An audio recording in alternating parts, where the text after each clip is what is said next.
donations, £10 million donation from someone who the Prime Minister has acknowledged has made a racist statement. So I think questions need to be answered. From you, Rob? Well, and clearly what was said was completely inappropriate. It was a racist comment. The Prime Minister has said that as well yesterday.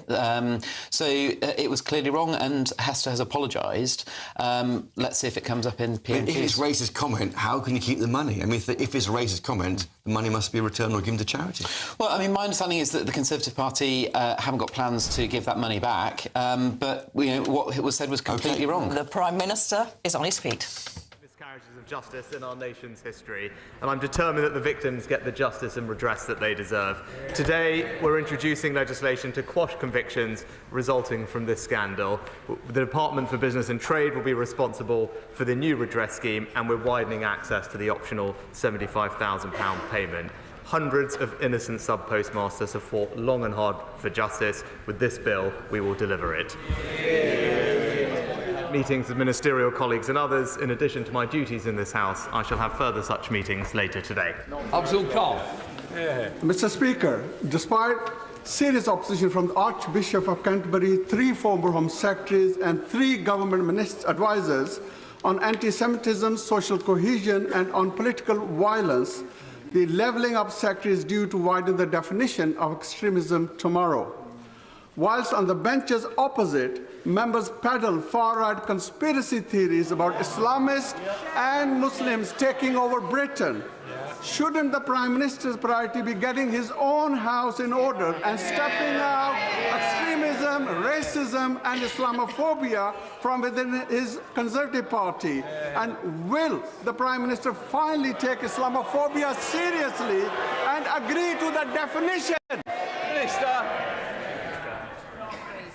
Mr. Speaker, discrimination has no place in our society. And it's important to distinguish between strongly felt political debate on one hand and unacceptable acts of abuse, intimidation and violence on the other.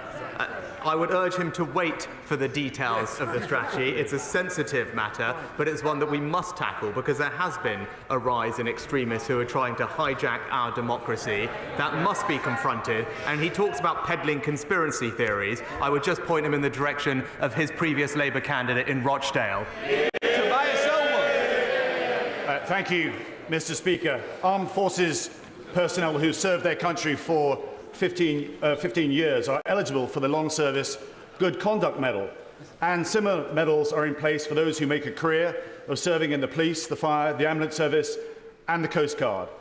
But as I learnt on a recent visit to Bournemouth Hospital, where I met the dedicated staff there, no such accolade is in place for the NHS.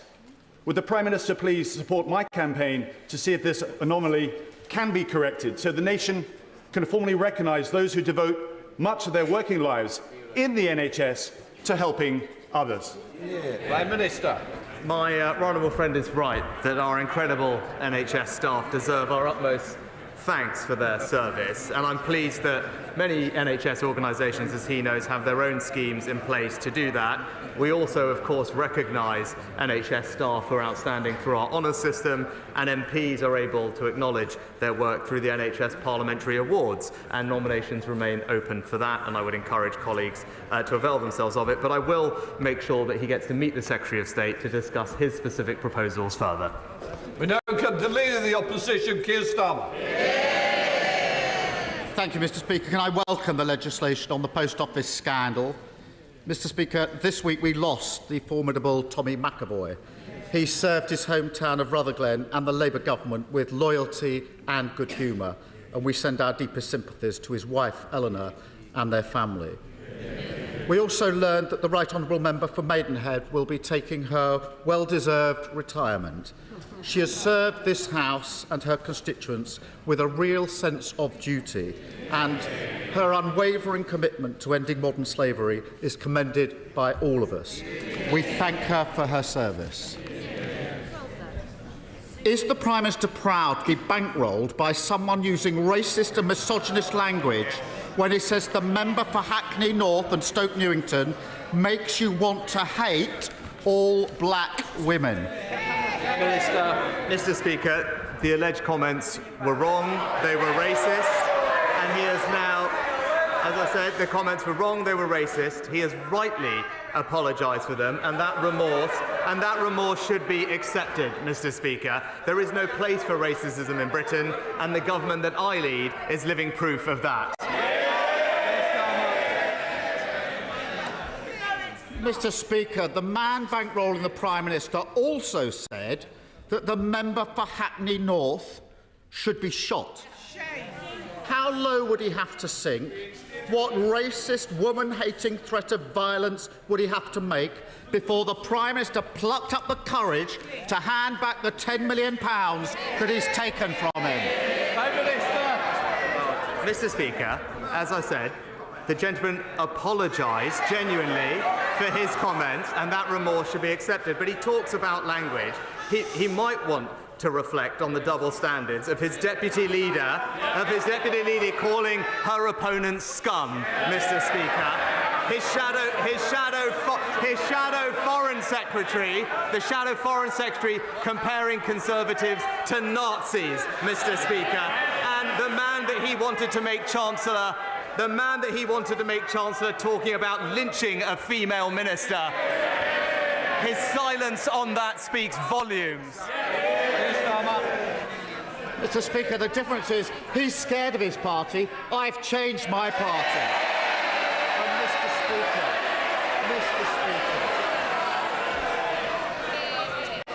I want to hear both the Prime Minister and lead the opposition. Keir Starmer. 2 weeks ago, the Prime Minister invited himself into everyone's living room at 6 o'clock on a Friday evening. No one asked him to give that speech. He chose to do it. He chose to anoint himself as the great healer and pose as some kind of unifier.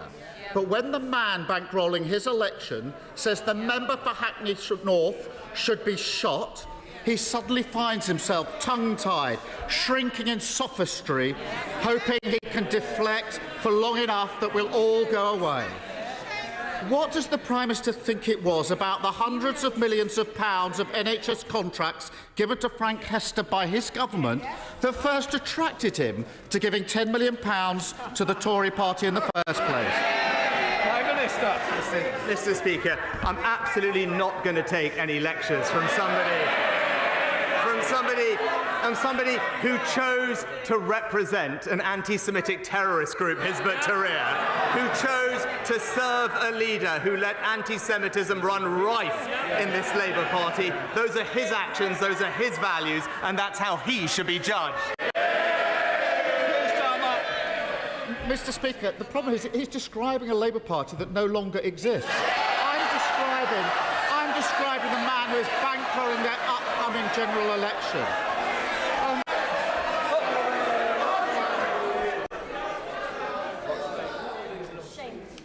Keir Starmer.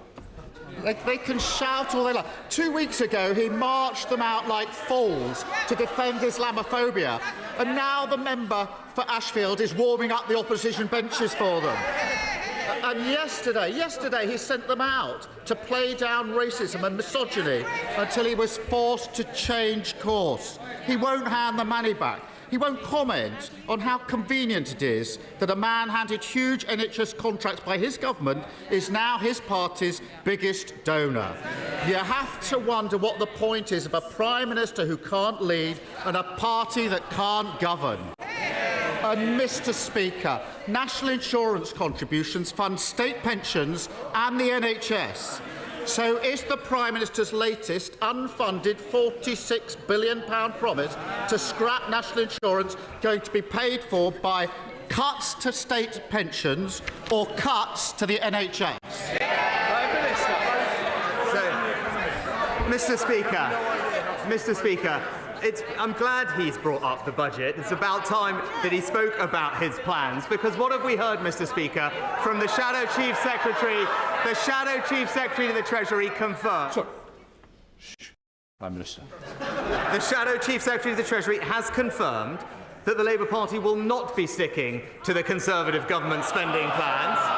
So we now have a litany a litany of unfunded promises on the NHS, on mental health, on dentistry, on breakfast clubs, and that doesn't even include the £28 billion 2030 eco-pledge that he's still committed to. But what we all know, Mr. Speaker, is that while we're cutting taxes, Labour's unfunded promises mean higher taxes for working Britain.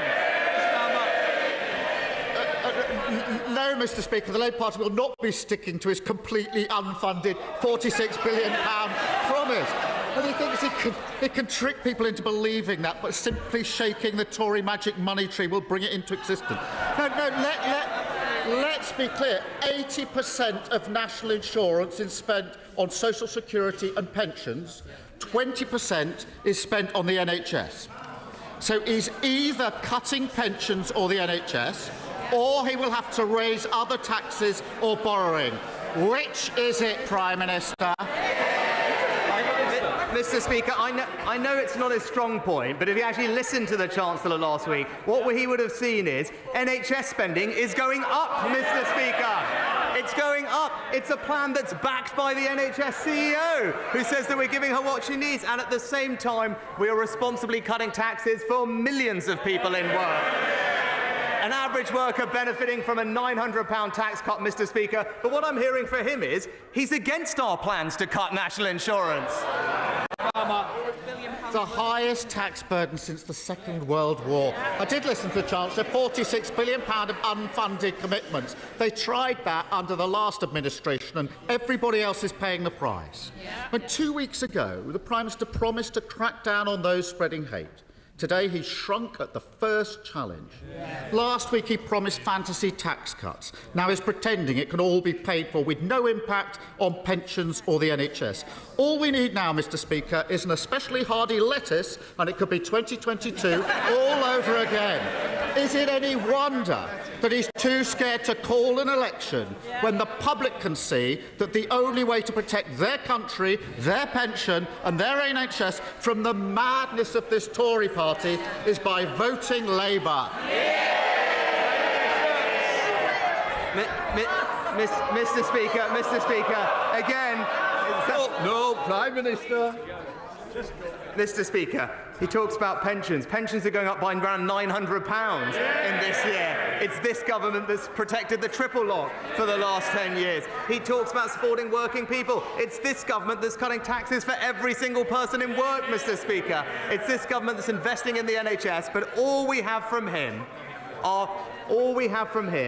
is a £28 billion unfunded promise. Mr. Speaker, I had a look at it. It's here. It's all here. Making Britain a clean energy superpower. He's still stuck to it, Mr. Speaker. And if you look through it carefully, there's billions in spending he's already committed to Scotland, billions for Wales. There's actually money for North London too, I noticed. But the problem is, none of it is funded. So why doesn't he come clean and tell him under his plans, Britain people's taxes are going up, Mr. Speaker?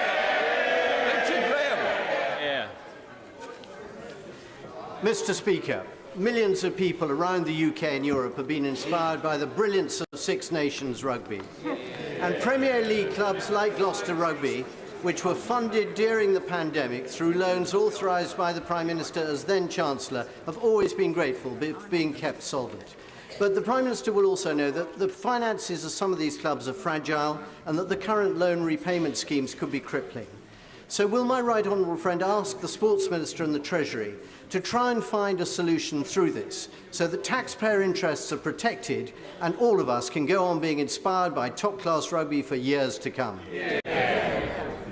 Mr. Speaker, my honourable friend is absolutely right that we stepped in with a £150 million financial lifeline to ensure the survival of Premiership rugby league clubs during the pandemic. And I am told that DCMS is working with Sport England as the agent to talk to borrowers with concerns about their loan agreements, and any ones that do have concerns should contact Sport England in the normal way. But I can also proudly tell him that we are talking to the Rugby Football Union and the Premiership League to secure not just the future of rugby union, but also his local Gloucester Rugby. We come to the leader of the SNP, Stephen Flynn. Thank you, Mr. Speaker. I wish to begin by wishing Ramadan Mubarak to Muslims across these aisles. Mr. Speaker, the Conservative Party have accepted a £10 million donation from an individual who has said that one of our parliamentary colleagues in this chamber should be shot. Why is the Prime Minister of the United Kingdom putting money before morals? Prime Minister. Mr. Speaker, as I said, the comments were wrong. The gentleman in question has apologised for them, and that remorse should be accepted. Stephen Flynn. This is complete rubbish. The gentleman in question apologised for being rude.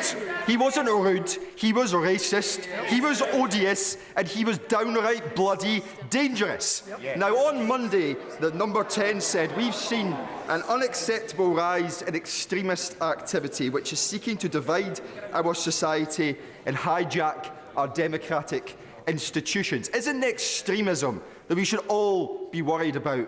The views of those Tory donors that we've read about this week. Prime Minister. No, Mr. Speaker. There has actually been a rise in extremist activity that is seeking to hijack our democratic institutions. It's important. It is important that we have the tools to tackle this threat. That's what the extremism strategy will do, and I would urge him to wait for the Community Secretary to release the details.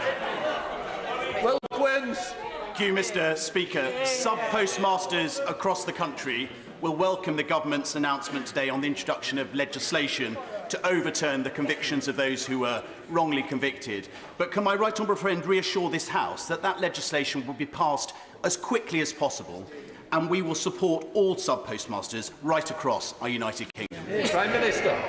Well, Mr. Speaker, as I said, I want to pay tribute to all postmasters who have campaigned tirelessly for justice, including those who tragically won't see the justice that they deserve. Today's legislation marks an important step in finally clearing their names, and across this House we owe it to them to progress this legislation as soon as possible before summer recess so that we can deliver the justice that they have fought for. We're continuing to work with our counterparts in Scotland and Northern Ireland as they develop their plans, but regardless of where and how convictions are quashed, redress will be paid to victims across the whole of our United Kingdom on exactly the same basis.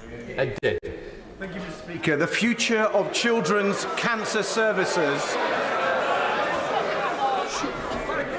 And David.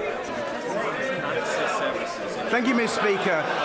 The future of children's cancer services in my constituency, across South West London, across Surrey, Sussex and beyond, will be decided by NHS England tomorrow.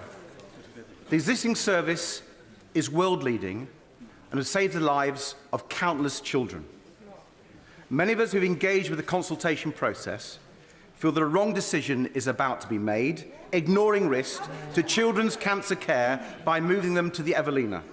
If the Evelina is chosen tomorrow, will the Prime Minister personally intervene and delay any final decision until he's met with myself and concerned MPs across the House so he can prevent these risks to our children's cancer services? Minister. Well, Mr. Speaker, as the honourable gentleman knows, decisions about clinical provision are rightly made by clinicians in local areas across the country. More generally, we're investing in more oncologists, radiologists and community diagnostic centres, which are contributing to cancer treatment being at record levels, but I will, of course, ensure that he and colleagues get a meeting with the Secretary of State. Thank you, Mr. Speaker. Radical Islamists pose a serious threat to our nation's security. And I agree with my right honourable friend that we must urgently address this. But reports that the government wishes to broaden the definition of extremism are concerning because in separating the definition of extremism from actual violence and harm, we may criminalise people with a wide range of legitimate views and have a chilling effect on free speech. So can my right honourable friend reassure me that instead of trying to police people's thought and speech, as those opposite clearly wish to do, the government will instead target the specific groups that foster terrorism and those who fund them?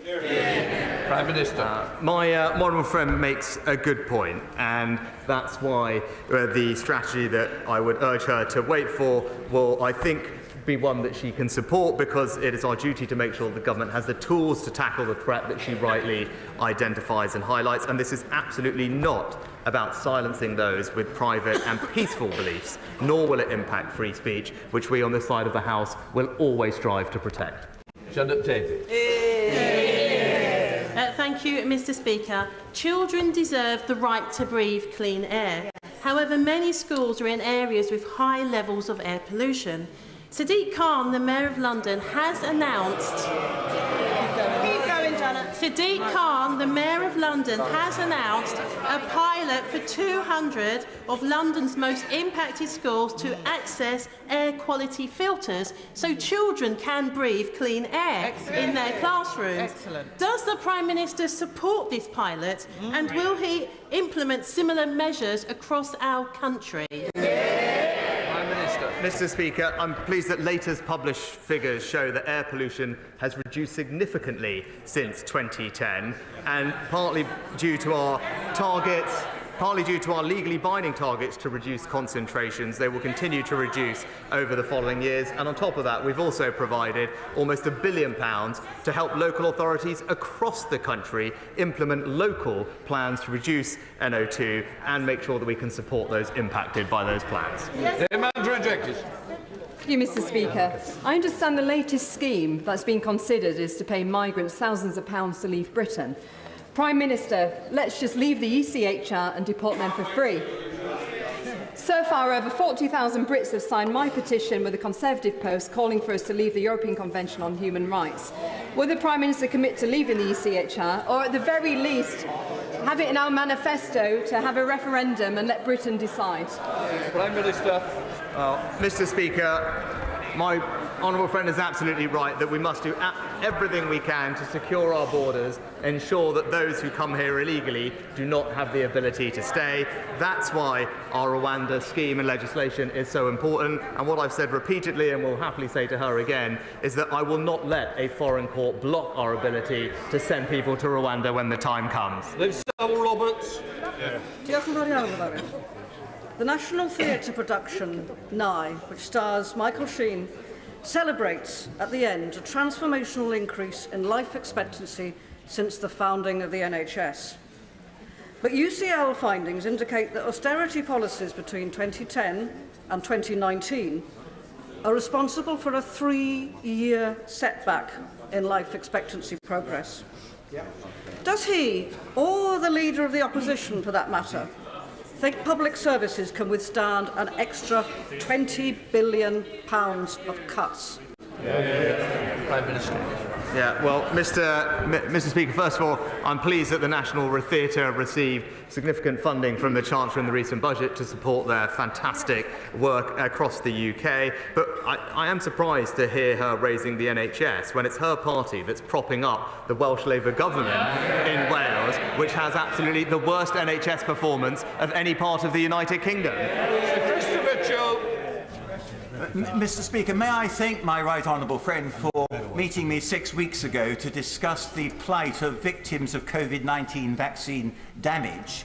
And may I ask him, following that discussion and his very sympathetic response during the GB People's Forum to Mr. John Watt, who himself is a victim of COVID-19 vaccine damage, whether the government will be supporting my COVID-19 vaccine payments bill this Friday? Mr. Speaker, can I thank my honourable friend for raising the issue and the conversation that I had with him previously, and extend my sympathies to all of those who have been affected by this. I will, of course, make sure that he can meet with the Secretary of State to discuss his bill, and as I committed to him, we are looking at the issue in some detail to make sure that the policies we've got are providing the support that they need to. Speaker. The Prime Minister stood outside Downing Street saying that he wanted to root out hate and extremism. Can you imagine? Yet it shamefully took him more than 24 hours to finally say the remarks by the Tories' biggest donor that looking at the Right Honourable Member for Hackney North and Stoke Newington makes you want to hate all black women were indeed racist. In November, the Prime Minister accepted a non-cash donation to the tune of £15,000 from Frank Hester for the use of his helicopter. So will he reimburse him, yes or no?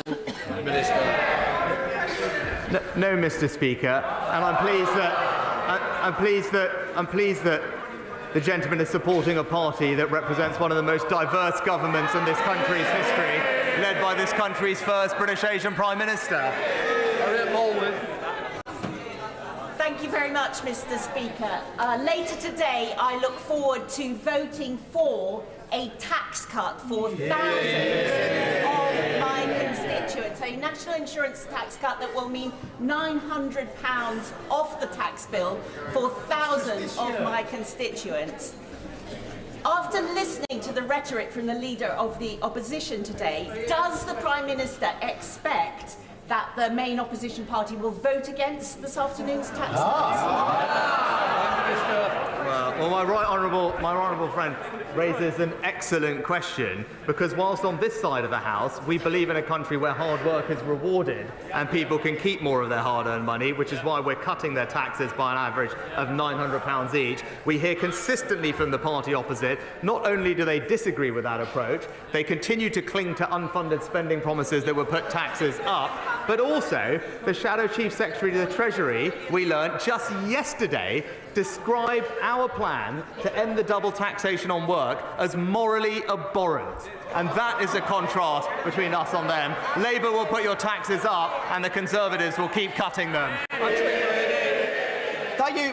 Thank you, Mr. Speaker. Many of his backbenchers, and now it seems the Prime Minister himself, have taken to referring to the European Court of Human Rights as a foreign court, as if there's something inherently wrong with things being foreign or people being foreign. Exactly. In what way can a court that the UK has belonged to since 1953, which has an Irish president and a UK justice with an LLB from Dundee, be considered foreign? I think the House needs to hear the Prime Minister commit today to the UK's continued membership of a court and a convention which has protected our rights and freedoms for over 70 years. Mr. Speaker, when it comes to the issue of tackling illegal migration, when Parliament expresses a clear view on what it believes should happen, supports that with legislation, and that we believe we are acting in accordance with all our international obligations, I've been very clear that I will not let a foreign court stop us from sending illegal migrants to Rwanda. That is the right policy, and in fact the only way to ensure security of our borders and end the unfairness of illegal migration. Sir Edward Lee. As a general election is not just a mere expression of opinion, but a serious choice, will my right honourable friend agree that there is only one potential party of government that has the will, the inclination and the determination to stop mass illegal and legal migration, and that is the Conservative Party? Let's unite our movement and do that. I agree with my honourable friend entirely. And we know this because not only has the honourable gentleman opposite opposed the scheme, he's been clear that even when the scheme is implemented and working, he would still scrap it, Mr. Speaker, which tells you everything you need to know. On this issue, their values are simply not those of the British people. There's only one party that's going to stop the boats. It's the Conservative Party. Thank you very much, Mr. Speaker. Under this Conservative government's watch, Thames Water have dumped over 72 billion litres of sewage into London's rivers, all whilst racking up multi-billion-pound debts. And reports are now that they could go bust any day. Despite this, the government is still refusing to publish their contingency plans for the collapse of our country's biggest water firm. So, yes or no, does the Prime Minister believe that Thames Water will still exist by the end of the year? Prime Minister.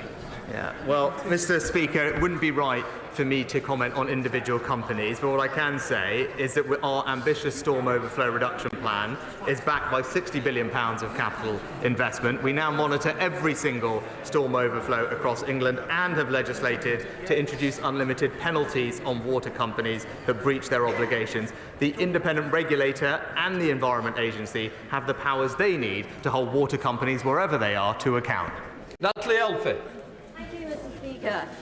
Later this year, a new digital EU border system will come in, and yet key changes that are required, key details, have still not been decided by the EU.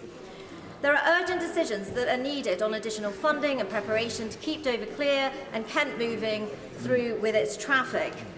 Can my right honourable friend, the Prime Minister, assure me that this issue is being taken seriously at the highest levels of government and that funding and support will be made available to keep Dover clear, support the residents of Dover and Deal and Kent, and to secure our vital cross-channel trade and tourism? The Prime Minister. No, my honourable friend's right to raise this issue, and I can assure her that it is being discussed at the highest levels of government between UK ministers and EU and French counterparts to make sure that we have practical and constructive solutions that will ease the flow of traffic in the way that she describes and will benefit her local communities.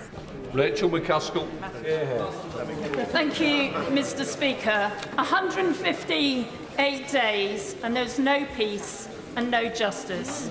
There is no food, there is no clean water, there is no sanitation and no medical aid. There are just no words left as disease is spreading and the death toll is rising, not least amongst children, victims of these atrocities. It is evident that the Prime Minister's plan is not working. So will he change track for the sake of these children and so many more and work to secure a bilateral, immediate ceasefire between Israel and Hamas? Prime Minister. Mr. Speaker, I've said repeatedly that we are incredibly concerned about the growing humanitarian crisis in Gaza. Too many civilians have lost their lives and nowhere near enough aid is getting through. And in contrast to what the Honourable Lady said, actually the UK is playing a leading role in alleviating that suffering, just recently increasing the amount of aid this year to £100 million. Just today, 150 tonnes of UK aid is due to arrive in Gaza, and a full field hospital flown from Manchester to the Middle East last week will also arrive in Gaza in the coming days, staffed by UK and local medics to provide life-saving care. We are doing absolutely everything we can, working with our allies to bring much-needed aid to the people of Gaza. Mr. Speaker, now, will my right honourable friend join me in thanking the maternity team at the Royal Cornwall Hospital at Trelisk in my Truro and Falmouth constituency for all their outstanding work they've done to improve maternity services over the last few years? Their sheer hard work, along with the coming new Women and Children's Hospital, mean that there are now no midwifery vacancies in Cornwall, which I think you'll agree is a fantastic achievement.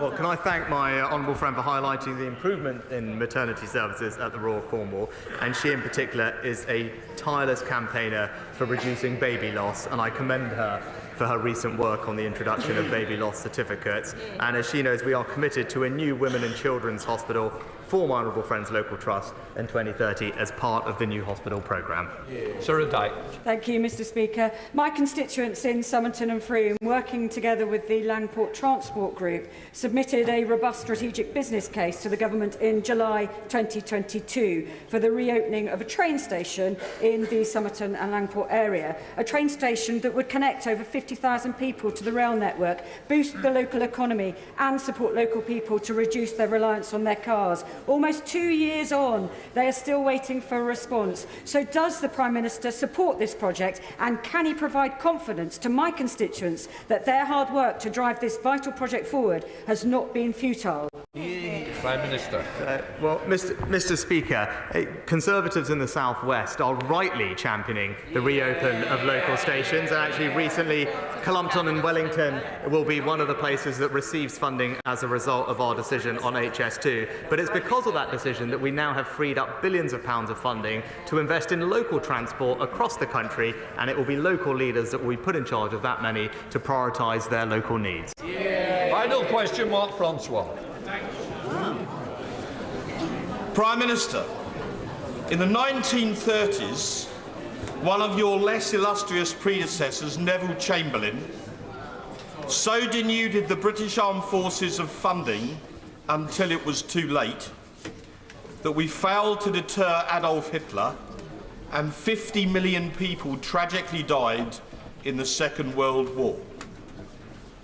Russia has invaded Ukraine. China is threatening Taiwan. British shipping is being attacked by Houthis in the Red Sea. As the son of a D-Day veteran, could you please assure me and the House of Commons we are not going to forget the lessons of history and make the same mistake again? Prime Minister. Well, can I thank my honourable friend for his tireless campaigning for our armed forces, and he's right to champion them and the role that they play. And I agree with him wholeheartedly that sadly the world that we are living in is becoming both more challenging strategically and more dangerous, and in response to those challenges we must invest more in our armed forces. That is exactly what we are doing, with the largest uplift since the Cold War, and recently topped up with billions of pounds to strengthen our nuclear enterprise and rebuild stockpiles. He rightly mentioned the threat posed by the Houthis and Russia and Ukraine, and I know that he will be proud of the role that the United Kingdom is playing in both of those situations. We are respected and valued by our allies, but most importantly, we on this side of the House will do whatever it takes to keep our country safe. That completes Prime Minister's questions. There we go.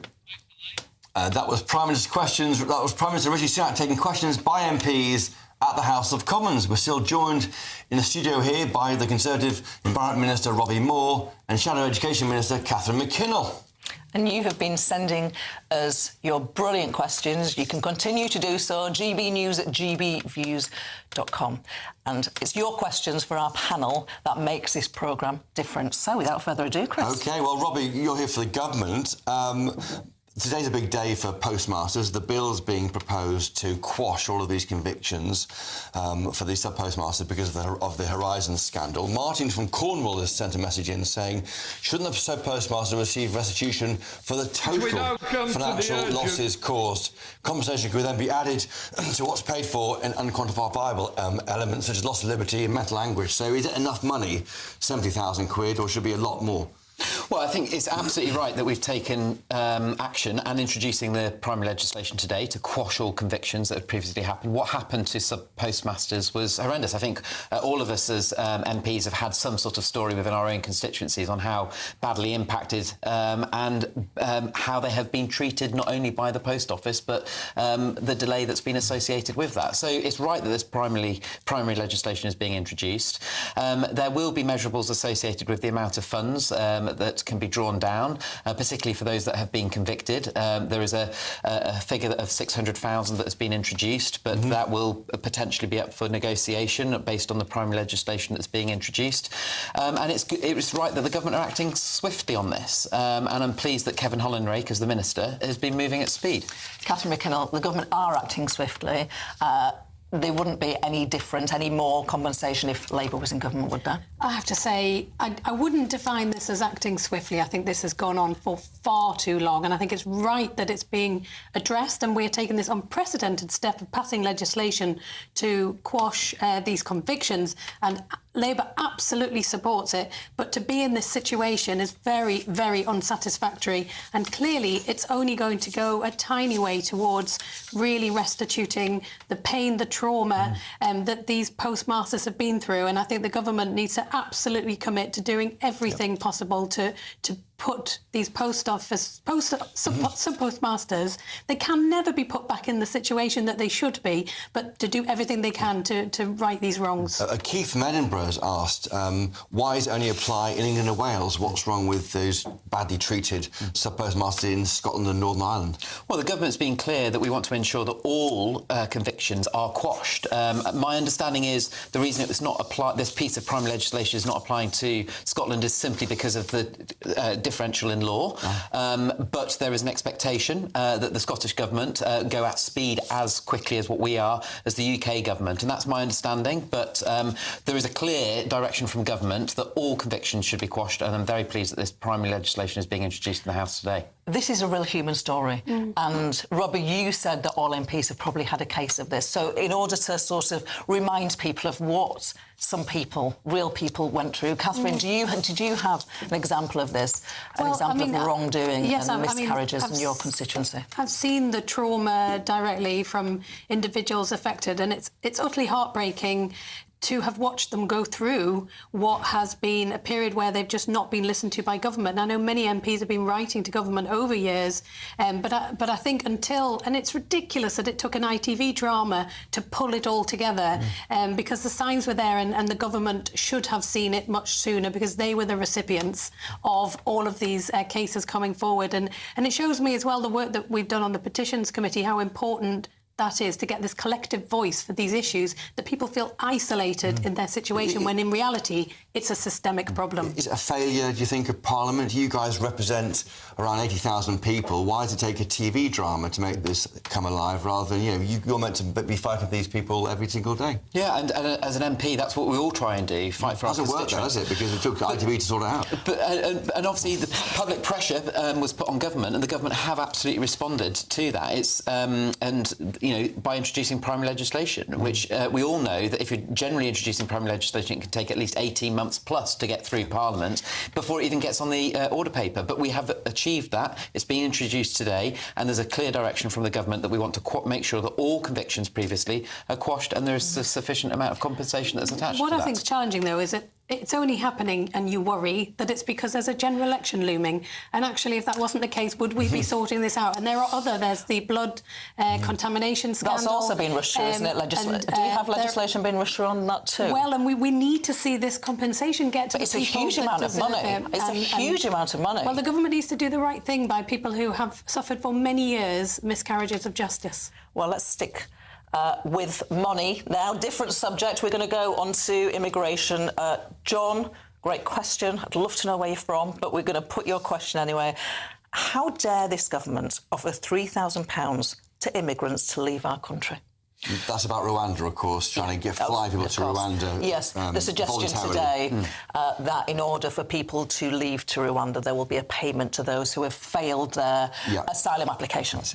Well, what's absolutely clear is that we must get the Rwanda bill sorted and through the House. It comes back to the House on Monday, where all MPs will have another opportunity to vote on it. It's absolutely vital that we have the ultimate deterrent of being able to deport people who have come to this country illegally to Rwanda. Now, what is clear is the Labour Party have voted against this piece of legislation. In fact, all pieces of legislation where the government are wanting to take a tougher stance on illegal migration at every opportunity. And I suspect on Monday they will again vote against the Rwanda bill. And of course, the Rwanda bill is part of a package of measures where we're wanting to take a much tougher stance. And what isn't acceptable is to have the amount of people coming across the channel illegally. And this piece of legislation is a weapon in our armoury to be able to address that. And it's right that we're taking that strong stance. And I only hope that the Labour Party don't vote against it again. Catherine. Well, we've had 14 years of Conservative government, and this is all about just hiding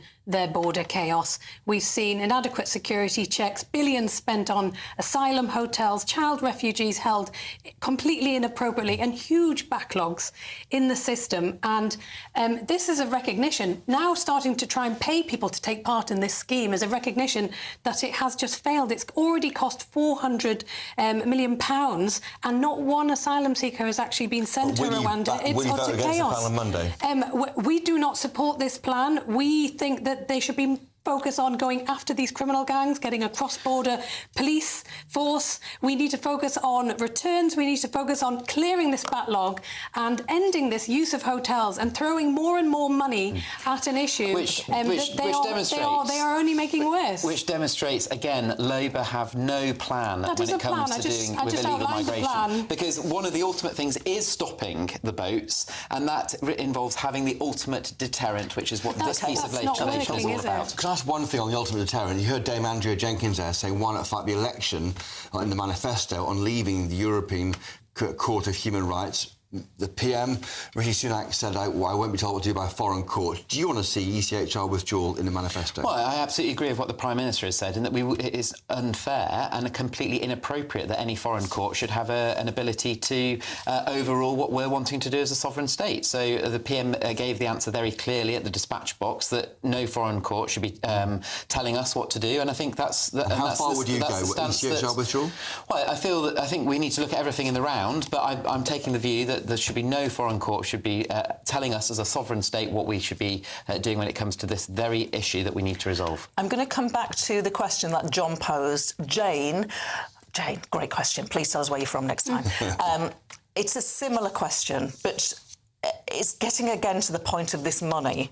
When people are struggling, then it hurts to see people being paid to leave the country. And Jane puts it like this: why is my husband and my kids going out to work in all weathers, loads of hours a day, struggling to make ends meet because of all the rises, and he thinks it's OK to offer people who come to the UK legally thousands and thousands of pounds to get them to Rwanda?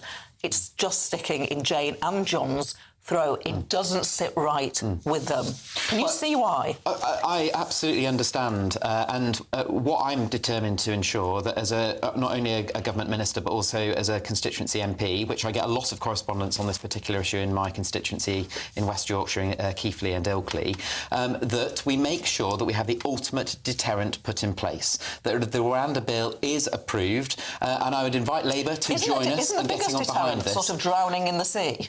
I mean, could you beat a deterrent which literally is risking your life and your children's lives? Absolutely, and the ultimate, and that's why it's obviously not there at the moment, because people are coming across. So the deterrent has to be in place, which is why it's so important that we get the Rwanda bill through the House. I think there's two issues here. Yeah. One is the completely chaotic and failed management of our borders and our immigration system, but also, as Jane says, the highest tax burden in 70 years that households are facing, and they're rightly questioning how they're going to manage that when the government is mismanaging the finances so badly. And we know that most people are worse off, and I said it before, as a result of this budget. Pensioners are worse off as a result of this budget. We want a much fairer tax system. We need to invest in growth in the economy. I haven't heard the Labour Party say that taxes will fall. Any specific tax will fall under... We will raise taxes in a much more fair way. We're fascinated by the fact the Conservative Party have finally stolen one of our ideas to raise taxes more fairly, which is the non-dom tax decision that we took to tax people who live in this country but don't pay their taxes in the same way. How will you find that money? And the government have said they're going to finally take that. They could have had the revenue from that for many years and put Jane in a much better position financially, and many others like her. But I tell you what we're not going to do. We're not going to pluck figures out of the air and make unfunded tax commitments. We're going to work through these figures and work out how we're going to pay for the promises that we are going to make in our manifesto, because we're still committed to funding our schools with the breakfast clubs. We're still committed to funding the NHS, because fundamentally by investing in our public services we will enable our economy to grow. But, you know, we see from the Conservatives another, and I mentioned it, the £46 billion unfunded tax bombshell, and they don't say how they're going to pay for it. We've seen this before from Liz Truss. It puts mortgages up. We'll find out how you're going to replace the £3 billion you're not getting now from the non-dom tax being, the non-dom concession being axed. But yeah, as Catherine McKinnell there said, I'd heard that line there going quite strongly from Keir Starmer. Would you want to axe national insurance? And if you do, where will you find £46 billion to do so? Because it's an unfunded tax cut, as Labour say.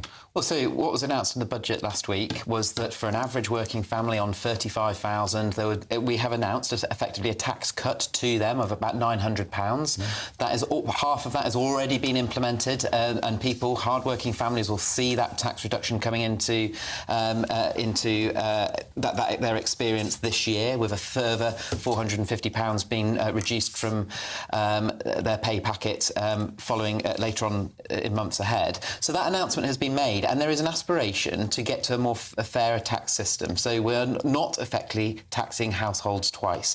And that has been a directional that has been put in place by the government, and I absolutely support that. OK, we're going to move on to a different subject. This one, I think, only to you because it's too easy for Catherine from Labour. Marriott has been in touch to say, I would ask the Prime Minister to call an election in May. Yes or no, Robbie?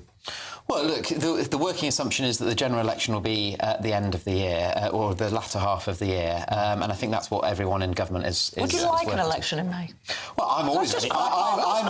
Hey, if you come to Keighley and Ilkley, I'm campaigning every day. I haven't stopped doing that since 2019 because it's the best way of getting out and speaking to people.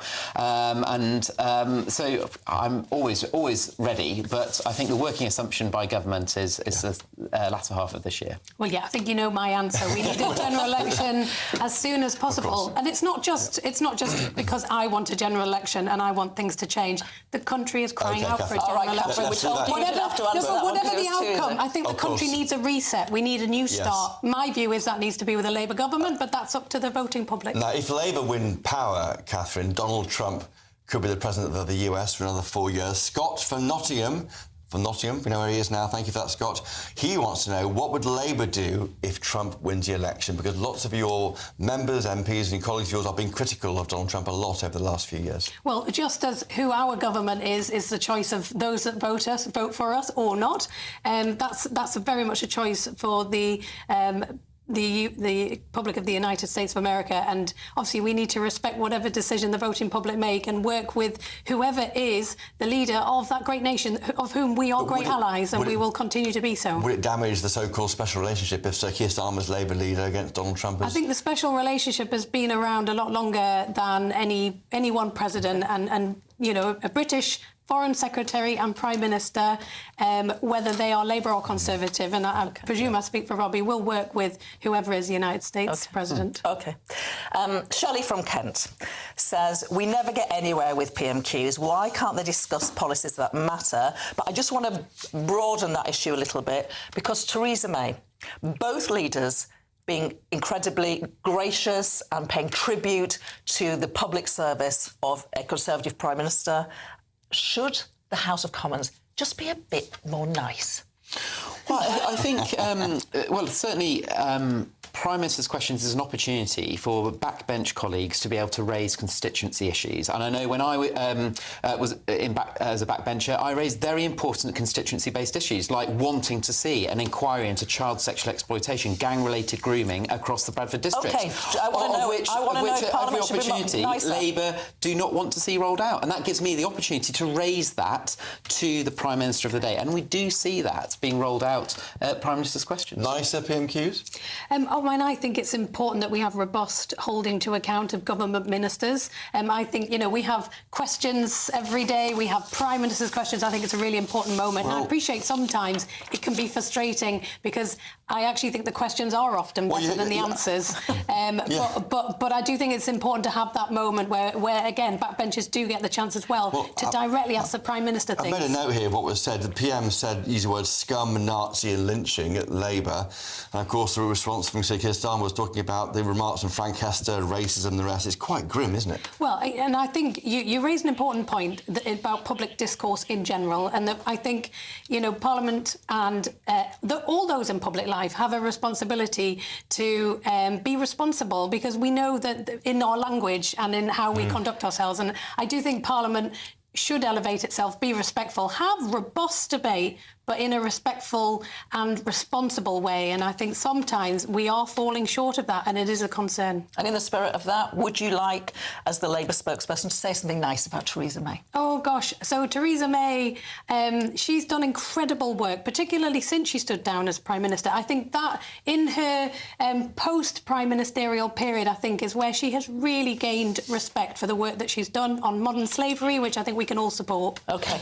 Robbie. Theresa May is the ultimate public servant. She had at every level, whether it was before she entered Parliament or now as an MP or Prime Minister, public duty has always been for ultimate. But nearly lost us Brexit. Moving on, though, from that, thanks to Environment Minister Robbie Moore and Shadow Education Minister Catherine McKinnell for a terrific chat here on PMQs Live.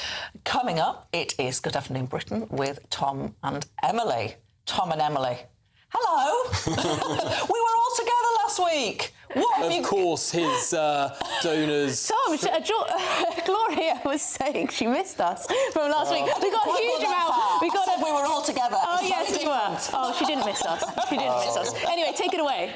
Well, of course, we're going to be exploring what the Prime Minister has been saying in response to that scandal over the donations. But has Keir Starmer stuck his foot in it too with regard to an attack on national insurance cuts? And what exactly can £3,000 get you in Rwanda? We'll find out from someone who is there in Kigali and knows exactly what the cost of living there is. That's because the government is going to give £3,000 to failed asylum seekers to voluntarily move to Rwanda. Will the bribe work? What a thrilling show coming up. And that's all from me and Gloria today. You've been watching and listening to PMQs Live with me, Gloria Di Piero, and Christopher Hope. Don't go anywhere, because up next, I do miss them, it's Good Afternoon Britain with Tom and Emily. See you next week.